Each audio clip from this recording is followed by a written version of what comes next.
Women cast and reform. आज हम पढ़ेंगे कि विमेन की क्या कंडीशन हुआ करती थी पहले।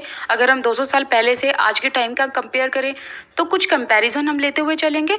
साथ ही साथ हम कास्ट सिस्टम को लेते हुए चलेंगे कि पहले कैसे कास्ट में डिवाइड किया गया था लोगों को, और जो रेफॉर्मेशन हुआ, लाइक जो थिंकर्स आए उन्होंने सोसाइटी को कैसे चेंज करने की कोशिश की, उसके बारे में पढ़ेंगे। तो चलिए अपना लेसन स्टार्ट करते हैं।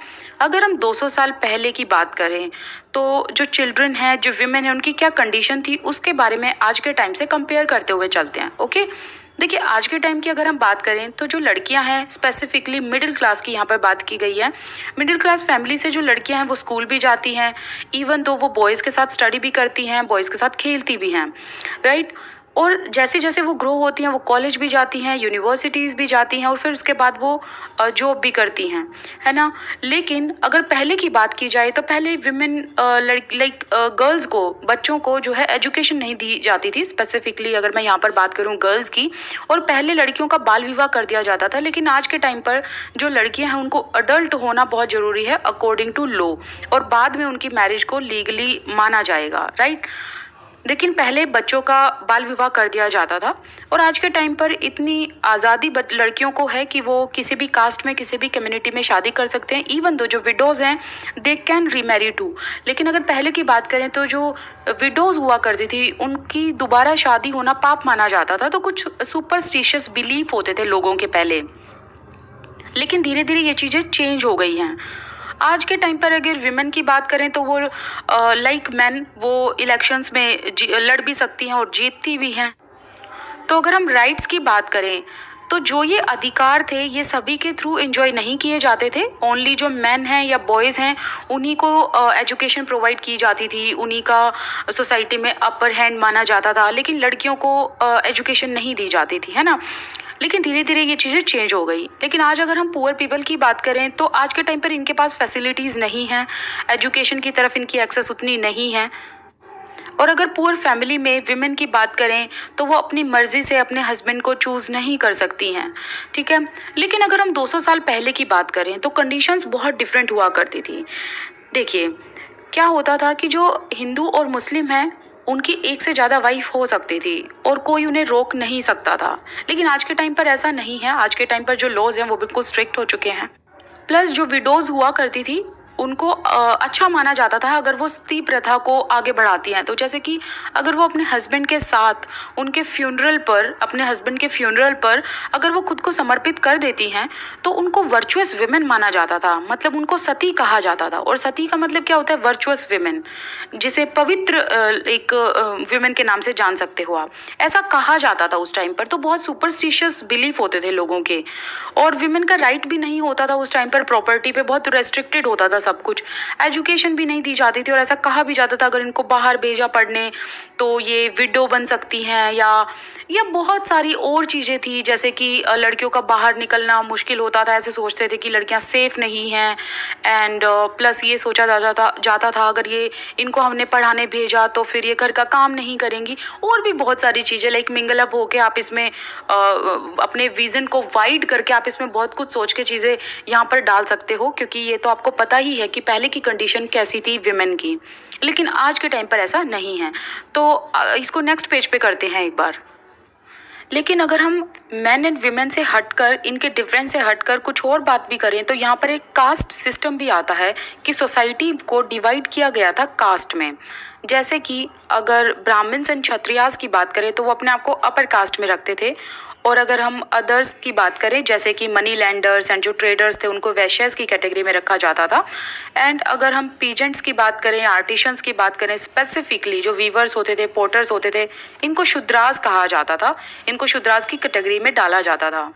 और जो लोवेस्ट कास्ट के जो लोग थे वो विलेज को क्लीन रखते थे, क्लीननेस वाला काम करते थे, उनको ऐसा ही कुछ काम दिया जाता था, साफ सफाई वाला। और जो अपर कास्ट के लोग हैं वो कुछ लोअर कास्ट के लोगों को अनटचेबल भी कहा करते थे, अनटचेबल माना करते थे। और उन अनटचेबल को अलाउड नहीं था कि वो टेम्पल में एंट्री करें, और साथ ही साथ उनको ये भी अलाउड नहीं था कि वो सेम वेल से पानी लें जहाँ से अपर कास्ट वाले लोग पानी ड्रॉ किया करते थे। मतलब कुएं से पानी निकालना होता है ना, तो जहाँ से अपर कास्ट वाले लोग पानी निकालते थे कुएं से, वहाँ से इन लोगों को बिल्कुल अलाउड नहीं था, जिनको ये अनटचेबल की कैटेगरी में रखते थे।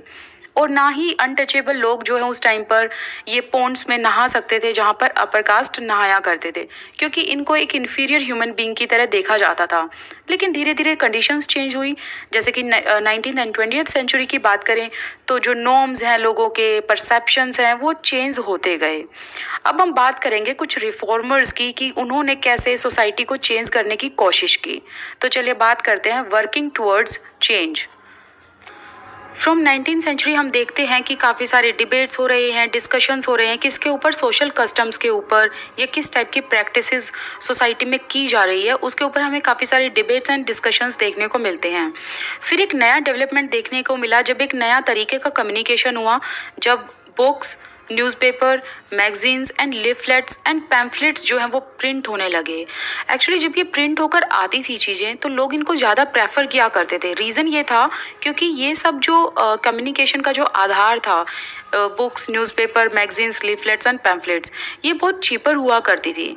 ज़्यादातर जो मैन्यूस्क्रिप्ट थी वो बहुत महंगी हुआ करती थी। तो अगर दोनों में कंपैरिजन करें तो लोग इनको लेना ज़्यादा पसंद करते थे। मैन्यूस्क्रिप्ट बहुत महंगी होती थी तो सबका एक एक्सेस नहीं हो पाता था मैन्यूस्क्रिप्ट्स की तरफ। एंड प्लस पॉइंट ये होता था कि इसमें जो ऑर्डिनरी पीपल हैं, लाइक अगर हम इसकी बात करें, books and newspaper and magazines and all those things जो प्रिंट होकर आया करती थी, इसमें ऑर्डिनरी पीपल अपने व्यूज़ रख लिया करते थे, उसमें अपने व्यूज़ राइट डाउन किया करते थे अपनी अपनी लैंग्वेजेस में, और हर तरीके का डिस्कशन एंड डिबेट हुआ करता था, B it social, political, economic and religious. और फिर क्या होता था, Hey there, I'm Natasha. दीदी की सोसाइटी में क्या हो रहा है और क्या क्या डिस्कशन एंड डिबेट चल रहे हैं इन चीज़ों पे। जो ये डिबेट हैं एंड जो ये डिस्कशन है, ये किसने इनिशिएट किए थे? ये इंडियन रिफॉर्मर्स ने या कुछ रिफॉर्म ग्रुप जो थे उन्होंने इसको स्टार्ट किया था। तो सबसे पहले जिनका नाम आता है वो है राजा राम मोहन रॉय। ये इनका लाइफ स्पैन है 1772 टू 1833। इन्होंने एक रिफॉर्म एसोसिएशन फाउंड किया था जिसका नाम इन्होंने रखा ब्रह्म सभा। क्या रखा इन्होंने इसका नाम? ब्रह्म सभा, और जिन्हें आज ब्रह्म समाज के नाम से जाना जाता है, जो कि कहाँ पर स्थित है, कहाँ पर स्टेब्लिश है? कैलकाटा में। ठीक है, तो ब्रह्म सभा को ही ब्रह्म समाज कहा जाता था।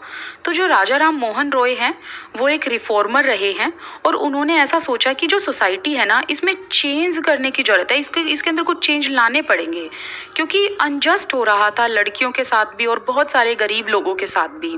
या फिर ये कह लो कि जो सोसाइटी में को कास्ट सिस्टम में बांटा हुआ था और जो सती प्रथा चली हुई थी, वो राजा राम मोहन रॉय ने उन चीज़ों के लिए कड़े कदम उठाए थे।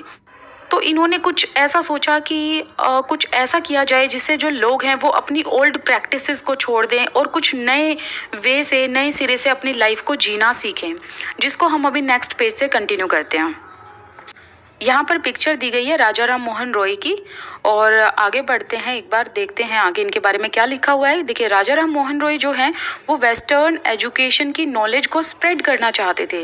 अब आप यहाँ पर सोच रहे होंगे कि वो वेस्टर्न एजुकेशन की नॉलेज को क्यों स्प्रेड करना चाहते थे, क्योंकि हमने तो लास्ट प्रीवियस चैप्टर में ये पढ़ा था ना कि वेस्टर्न एजुकेशन यहाँ पर मत दो, क्योंकि लोग जो हैं अपने ग्लोरियस पास्ट से दूर जा रहे हैं, है ना। लेकिन आपको मैं यहाँ पर एक बात बताऊँ, वेस्टर्न एजुकेशन पर इन्होंने एम्फेसाइज इसलिए किया था क्योंकि उस साइड की अगर हम एजुकेशन की बात करें तो वहाँ पर लड़के और लड़कियों में कोई फ़र्क नहीं देखा जाता था, और हमारे यहाँ पर बहुत फ़र्क देखा जाता था। तो इसी वजह से ये इस एजुकेशन पर एम्फेसाइज कर रहे थे ताकि लड़कियों को फ्रीडम मिले, उनको इक्वालिटी मिले, जो लड़कों को राइट्स मिले हुए हैं वो राइट्स लड़कियों को भी मिले। क्योंकि जो लड़कियां हैं उनको फोर्सफुली घर का काम कराया जाता था and confined to the home. अब इस लाइन का मतलब होता है चार दीवारी के अंदर बंद। ठीक है, तो कन्फाइंड टू द होम मतलब उन्हें चार दीवारी के अंदर बंद रखा था या किचन का काम किया करती थी। उनको बाहर जाना अलाउड नहीं था, इवन दो उनको एजुकेशन लेना, स्कूल जाना भी अलाउड नहीं था।